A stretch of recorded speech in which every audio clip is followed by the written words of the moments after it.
যার নিজের কোনো সম্মান নাই সে আপনাকে সম্মান করবে না। মনে রাখবেন এই কথা। যার নিজের সম্মান নাই সে আরেকজনের সম্মান বুঝে না। অতএব যে আপনাকে সম্মান করছে না, আপনি তার কথা চিন্তা করে পিছনের দিকে চলে যাবেন না, তার কথা চিন্তা করে ঘাবড়ে যাবেন না যে সে আমাকে কেন সম্মান করলো না। আরে মিয়া, আপনি চিন্তা করেন না কেন? তার নিজের তো সম্মান নাই, সম্মান জিনিসটাই তো সে বুঝে না। অতএব তাকে নিয়ে চিন্তা করার কোনো কিছু নাই।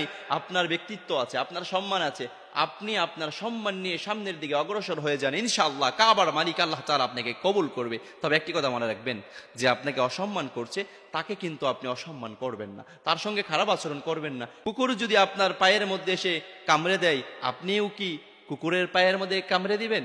না, এটা কোনো মানুষ করতে পারে না। ঠিক তেমনি ভাবে একজন অসম্মানিত ব্যক্তি, যার কোনো সম্মান নাই, সেই ব্যক্তি আপনার সঙ্গে খারাপ আচরণ করেছে, বাজে আচরণ করেছে, আপনিও যদি তার সঙ্গে খারাপ আচরণ করেন, বাজে আচরণ করেন, তার এবং আপনার মধ্যে পার্থক্যটা কি? অতএব আপনার সঙ্গে কেউ খারাপ আচরণ করছে, আপনি কারো সঙ্গে খারাপ আচরণ করবেন না।